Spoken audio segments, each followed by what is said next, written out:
How can a man pour dirty water on his blind wife at a friend's party? What kind of marriage is this? You think you've seen wickedness?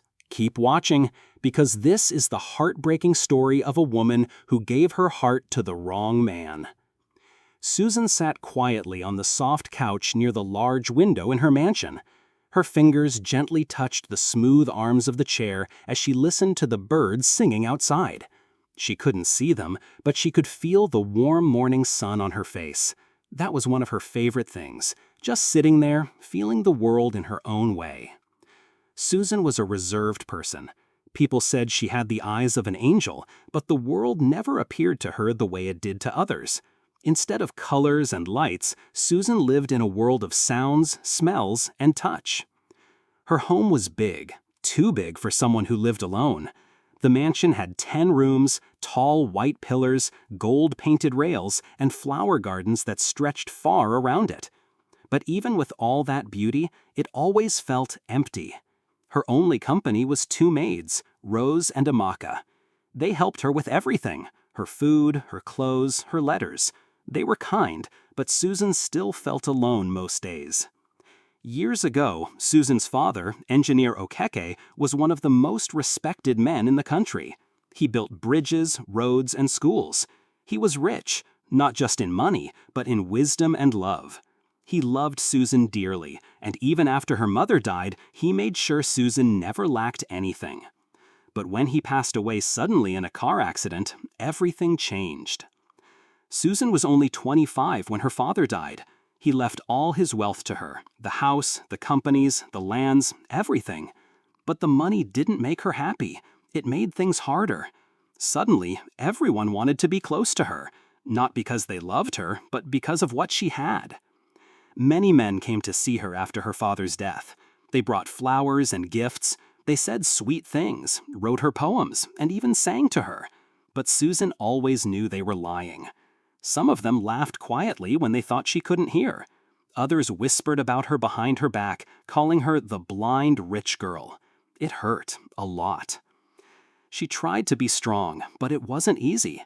Every time someone left, it reminded her that maybe no one would ever love her for who she was. One day, as she sat in the garden, she asked Rose, "Do you think there's someone out there who can truly love me?" Rose didn't answer right away. Then she said softly, "I believe there is, but it may take time. Real love is rare, my lady." Susan nodded. She held on to those words like they were a treasure. She wanted to believe them. Most days were quiet. She would walk slowly through the hallways, holding on to the railings. The maids would describe things to her: the new flowers in the garden, the color of the sky, or how her dress looked on her. Susan would smile and say thank you, even though deep down she wished she could see it for herself. Sometimes she sat at the grand piano in the corner of the living room. Her fingers danced on the keys, playing melodies her father taught her. Music helped her feel less lonely. It made the house feel alive. But nights were the hardest. At night, when the maids were asleep and the house became silent, Susan would lie in her large bed, feeling the empty space beside her. She would wonder what it was like to have someone there to talk to, someone to laugh with, someone to love her, not because of her money, but because of her heart. She would whisper into the darkness, "Maybe one day." Susan didn't know what the future held. She was strong, yes, but even strong people have quiet tears.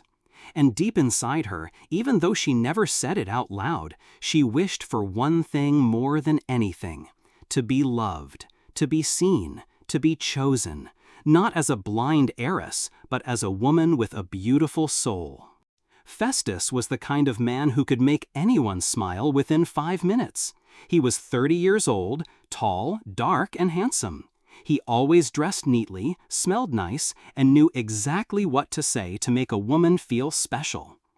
But behind his sweet words and friendly smile, Festus was not an honest man. He had a secret life. For many years, he had been moving from one sugar mommy to another. Older, wealthy women who gave him money and gifts because he made them feel young again. He knew how to play the game. Love was not real to him. It was a tool he used to get what he wanted. One Sunday morning, Festus attended a big church service in the city. He didn't usually go to church, but a friend had invited him, and he thought he might find another woman with money there. As he walked into the church hall, his eyes caught something unusual. A beautiful woman was sitting quietly in the front row. She wore a long white dress, and her hair was neatly packed. She held a walking stick in her hand, and a young maid stood behind her. It was Susan. Festus didn't know who she was at first, but he was drawn to her. There was something soft and gentle about her. When the pastor asked the congregation to greet one another, Festus made his way toward her. He gently shook her hand and smiled. "Good morning, my name is Festus," he said in a calm voice. Susan turned her head slightly and smiled. "Good morning, I'm Susan." Her voice was soft and calm, like music. After the service, Festus waited outside. When Susan came out with her maid, he quickly offered to walk her to the car. "Please allow me," he said politely. From that day, Festus began showing up at the church every Sunday. He made sure to sit close to Susan, greet her warmly, and walk her to the car after service. He would call to check on her during the week, send her flowers, and bring her small gifts like books in Braille and scented candles. He was patient. He never rushed her. He always spoke kindly and listened when she talked. Susan, who had spent many years alone, began to feel something new in her heart: hope. Rose, the maid, was surprised. "He's always around, my lady," she said one day as she helped Susan get dressed. "Do you think he's serious?" "I don't know," Susan said with a small smile, "but he makes me laugh, and he doesn't treat me like I'm broken." That was the thing that touched Susan the most. Festus treated her like a queen. He never mentioned her blindness. He described the colors of the sky for her, told her how beautiful she looked, and read to her every evening. In just a few months, Festus became a part of her life. Everyone around her could see she was falling in love, and fast. One evening, under the mango tree in her garden, Festus knelt down and held her hand. "Susan," he said softly, "I know you've been through so much, but I want to be the man who stays by your side. I want to love you, protect you, and make you smile for the rest of your life. Will you marry me?"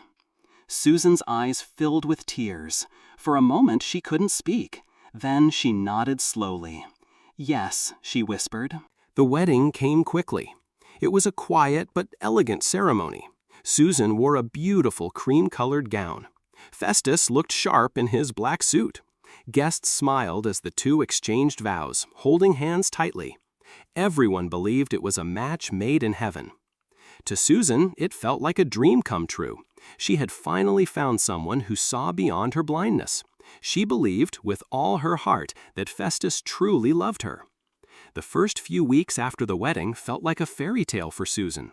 She woke up every morning with a smile, happy to share her life with someone she thought truly loved her.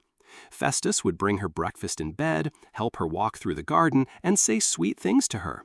She felt lucky. She believed she had finally found her forever partner. But everything changed quickly. Not long after the wedding, Festus began to act differently. It started with small things. He would sigh loudly when Susan asked him for help. He no longer read to her at night. He stopped describing the flowers or telling her how beautiful she looked. Then the words started. "You're lucky I married you," he said one day when she asked him if he wanted to have lunch with her. "Most men would run far from a woman like you." Susan was shocked. She didn't know what to say. She just sat there holding back tears. From that day, his words grew worse. "You're blind, Susan. You can't even take care of yourself. What exactly do you bring to this marriage? You just sit around all day doing nothing. I should have married someone normal." These words hit her like knives. She had always feared this day might come, but she never thought it would come from the man who promised to love her. The mansion that once felt peaceful now felt like a prison. Festus would leave early in the morning and come back late at night. When Susan asked where he had been, he would laugh and say, "Why do you care? It's not like you can follow me." Sometimes he wouldn't come home at all. Susan tried to keep herself busy. She played the piano, she prayed, she talked to Rose, her loyal maid. but the silence in the house was louder than ever before. Then, something even worse happened. Festus began bringing women into their home. At first, it was just a strange smell of perfume in the air, or whispers she heard when she walked by the guest room. One night, she came down to the living room, only to hear a woman laughing loudly. Festus didn't even hide it anymore. He was entertaining women in the same house Susan lived in. It was like he had no shame. Rose tried to stop him once. "Sir, this is not right," she said. Festus turned to her angrily and shouted, "Stay out of this if you want to keep your job. She's just blind. She doesn't even know what's going on." Susan sat quietly on the staircase, hearing everything. Her hands trembled, but she stayed silent. The final straw came when Festus began getting close to one of the maids, Mary. Mary was younger than Rose, only about 22 years old. She was playful and bold. At first, Susan thought nothing of it, but then she noticed how Mary's voice changed when Festus was around. She laughed more, and she always found an excuse to stay close to him. One afternoon, Susan walked into the hallway and heard soft giggles coming from the kitchen. It was Festus and Mary. He was holding her, and they were whispering and laughing like two lovers. Susan's heart broke. She turned and walked back to her room, her face soaked in tears. Her own husband, in her own house, with her maid. Rose noticed that Susan was crying more often now. She tried to cheer her up, but Susan could barely smile anymore. The woman who used to play piano and sing with joy was now quiet, withdrawn, and full of pain. Festus didn't care. To him, Susan was just a tool to access wealth. He had already started spending her money freely, buying expensive clothes, going to parties, and showing off to his friends. Whenever Susan spoke, he shut her down with cruel words. "You can't even see, Susan. Just sit there and be quiet. Let people who matter make decisions." She felt like a stranger in her own life. In all this, Susan would smile and apologize. She really loved Festus and wanted the marriage to work. Time passed, but nothing got better for Susan. Festus continued to mistreat her, not even hiding it anymore. He spoke to her like she was nothing. He laughed at her when she made a mistake and never cared if she was hurt or tired. Everyone in the house saw it, but no one said a word. Most were afraid of Festus. And Mary, the young maid, was always by his side, smiling proudly like the queen of the house. One weekend, Festus and Susan were invited to a fancy dinner party at the home of one of his rich friends. Susan didn't want to go, but Festus insisted. "You're my wife. Come and pretend to be useful for once," he said. At the party, people laughed, danced, and enjoyed delicious food. Susan tried to keep calm. She sat at the table quietly, sipping her drink and listening to the music. But Festus was busy entertaining the guests. He made jokes about marriage. He even told his friends that being married to a blind woman was like living with a statue. Everyone laughed. Susan felt so small. Her cheeks burned with shame, but she stayed quiet. Then something terrible happened. Festus walked up behind her, holding a glass of cold water. He leaned close and said, "Let's cool you down, statue." And before anyone could stop him, he poured the entire glass of water on her head. Gasps filled the room. People stared in shock. Susan sat frozen, water dripping down her face, her white dress soaked. Her hands trembled, but still, she said nothing. The host of the party, clearly embarrassed, rushed over to help her, but Festus just laughed and walked away like it was a joke. From that day, even his friends began to see that something wasn't right. Back at home, things got worse. Festus now openly kissed Mary in the hallway. He took her out to clubs, bought her expensive shoes, and even let her sleep in their guest bedroom. Mary now walked around the house with pride, talking back at Susan and acting like the boss. "Blind woman," Mary once said under her breath. "No wonder he doesn't want you." Susan's heart was broken, but not destroyed. In her pain, something strong was growing inside her. She remembered what her father once told her. People can take your eyes, but never let them take your mind. Quietly, without saying a word, Susan made a decision. She called her lawyer and her tech advisor. She had secret cameras installed all around the house. hidden in light bulbs, picture frames, and flower vases. No one knew, not even Rose. These cameras recorded everything: Festus's abuse, Mary's insults, the women coming and going, and even Festus bragging to his friends that he was spending Susan's money freely. Then, one hot afternoon, Festus was lying on the couch in the living room. He was wearing only shorts, laughing while watching a movie. Mary was in the kitchen making juice. Suddenly, there was a knock at the door, loud and firm. Festus looked confused. "Who's that?" he asked. The door opened, and 3 police officers stepped into the house. One of them showed a badge and said, "Mr. Festus, we have a warrant for your arrest." Festus jumped up, startled. "What? Arrest? For what?" Before he could finish talking, the officer held up a tablet and pressed play. There, on the screen, was a clear video of Festus screaming at Susan, pushing her, kissing Mary, and laughing about how he fooled a blind woman into giving him her wealth. Festus's mouth dropped open. Mary stood frozen in the hallway. Where did you get that?" Festus stammered. From the staircase, Susan's voice rang out, calm but firm. "I did. I may not see with my eyes, Festus, but I see clearly now." Everyone turned. There she stood, dressed simply, holding her walking stick, her face calm. Festus stared at her in disbelief. He had never seen her look so strong, so sure. The police officer turned to Festus and said, "You are under arrest for abuse, fraud, and misuse of marital assets. You have the right to remain silent." As they handcuffed him, Festus's voice shook. "Susan, please, I can explain." But Susan didn't answer. She let out a wicked smile. The courtroom was full. People sat quietly, whispering to one another. Reporters from local news stations were outside. The case of Susan Okeke versus Festus Eze had caught the attention of the entire city. Everyone wanted to know what would happen next. Festus sat on the bench for the accused, wearing a prison uniform.